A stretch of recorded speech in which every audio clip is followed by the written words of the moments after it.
Selamat mendengarkan podcast ini. Saudara-saudara yang berkasih di dalam Tuhan, kebenaran hari ini berjudul kemerdekaan yang sesungguhnya.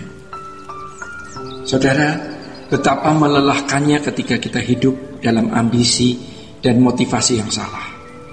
Kita tidak mengenal adanya perhentian dalam Tuhan, karena daging kita terus mendorong kita untuk mencapai apa yang kita inginkan. Saudara, saat kita tidak menyerahkan tahta hati kita kepada Tuhan, maka iblislah yang mengambil alih. Tidak ada area netral. Kita ada di sisi terang atau di sisi gelap. Kalau si jahat menjadi majikan dalam hidup kita memang memperoleh kemerdekaan untuk berbuat apa saja yang sesuai dengan keinginan hati kita. Seolah-olah kemerdekaan kita rasakan karena bisa mewujudkan segala hasrat yang kita miliki. Namun kemerdekaan yang sesungguhnya adalah saat Tuhan yang bertahta dalam hidup kita.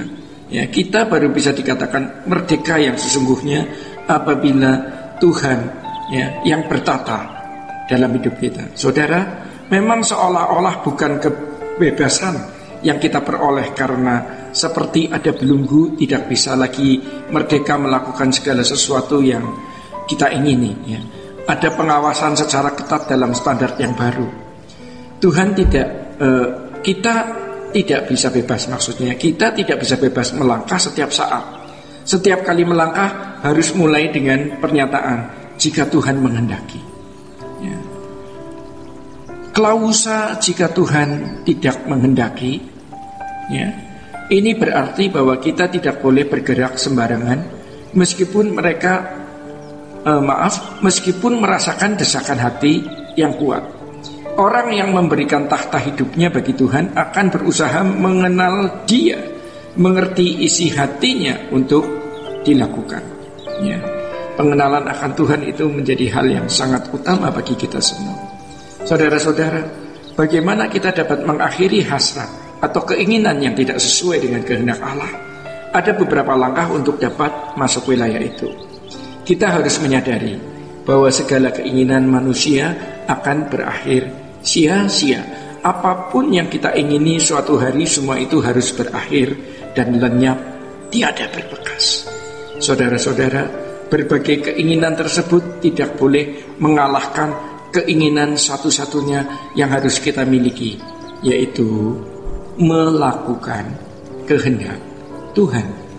Sebab pada faktanya keinginan-keinginan manusia pasti menggeser keinginan untuk melakukan kehendak Tuhan. Hal ini membuat manusia menjadi Tuhan bagi dirinya sendiri. Apabila kuat, ia juga bisa menjadi Tuhan bagi sesamanya. Akan tetapi mereka tidak menyadari hal ini, sebab mereka berpikir bahwa memiliki keinginan adalah suatu kewajaran hidup. Bagi umat perjanjian lama, mereka dihalalkan memiliki keinginan dari diri sendiri dan memohon Tuhan untuk merestuinya.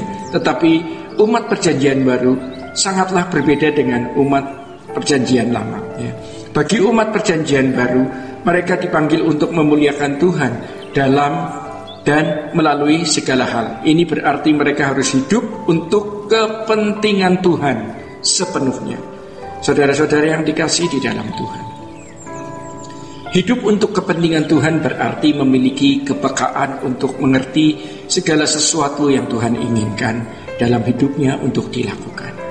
Hal ini tidak hanya ditandai dengan jenis kegiatan yang dilakukan. Oleh sebab itu jangan berpikir kalau seseorang melakukan kegiatan gereja berarti ia hidup untuk kepentingan Tuhan. Mengenai hal ini terjadi banyak penipuan. Orang tertipu oleh dirinya dan menipu orang lain. Hidup untuk kepentingan Tuhan berangkat dari kepekaan seseorang memahami kehendak Tuhan dalam hidupnya secara pribadi. Sesungguhnya satu hal yang sulit dideteksi, apakah seseorang melakukan sesuatu hal bagi Tuhan atau bagi dirinya sendiri. Hanya orang yang dengan murni dan jujur membunuh hasrat atau keinginannya sendiri sajalah yang dapat melayani Tuhan dengan benar. Jadi saudara-saudara, membunuh keinginan sendiri berarti tidak mengarahkan segala sesuatu yang dilakukan bagi dirinya sendiri. Baginya segala kepentingan adalah kepentingan Tuhan. Baginya Yang penting perasaan Tuhan dipuaskan. Inilah orang-orang yang sudah mendapat perhentian atau kelegaan. Dalam bahasa Yunani disebut dengan anapauso. Perhentian yang dijanjikan oleh Tuhan Yesus bagi orang-orang yang datang kepadanya. Sebenarnya inilah yang dicari dan dirindukan oleh umat atau agama besar, bahwa mereka merindukan suatu level keheningan di mana semua keinginan melebur masuk dalam ketiadaan. Hanya bedanya dengan kita adalah kita meleburkan semua keinginan hasrat kepada satu kehendak, yaitu kehendak Allah. Keheningan yang kita miliki bukanlah keheningan di dalam rumah biara atau gua yang sepi di tengah hutan, melainkan di tengah-tengah hiruk pikuk manusia. Kesederhanaan kita bukanlah ditandai pada keadaan jasmani, melainkan di dalam batin. Saudara-saudara, secara jasmania kita tetap terlihat sama ya dengan orang pada umumnya, tetapi kesamaan ini bisa dilihat pada saat kita mencari nafkah ya. Kita sama dengan orang yang lain, hidup berdampingan dalam masyarakat yang majemuk, memakai pakaian yang pantas dan memiliki fasilitas yang dibutuhkan. Akan tetapi secara batinnya, sikap hati kita sama sekali berbeda. Hati kita telah mendapat perhentian dalam Tuhan.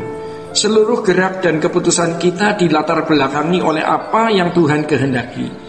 Tidak ada bagian hidup yang kita sisakan bagi diri kita sendiri. Motif kehidupan kita semata-mata terarah pada apa yang menyenangkan dan memuaskan Bapa, sehingga seluruh rencananya dapat digenapi oleh kita dan dapat digenapi oleh Tuhan itu sendiri.